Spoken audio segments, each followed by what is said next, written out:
So guys আজকে আমরা খুব টায়ার্ড। আজকে আমরা প্রচুর ঘুরেছি এত ঘুরেছি আর কি বলবো। আমাদের শরীর একদম চলছে না গাইজ। আমরা এই হেঁটে হেঁটে যাচ্ছি, মানে খুব এনজয় হলো, খুব মজা করলাম। আমরা গেলাম, অনেক ঠাকুর দেখেছি, অনেক জায়গায় ঘুরলাম। আমাদের সাথে এই যে এতগুলা লোক আছে তোমরা দেখতেই পাচ্ছ গাইজ। এখন বাজে আমাদের মুস্তাকিনী ভাই আছে সাথে, শেয়ার করবেন, লাইক করবেন।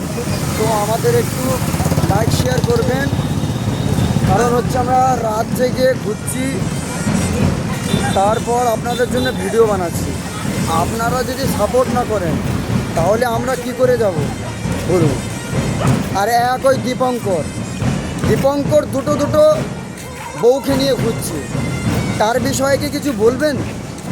দীপঙ্কর যে কি ঢ্যামনা সেটা আমি ভালো করেই চিনি। দীপঙ্কর, তুই মাল বহুত ঢ্যামনা আছিস মাল।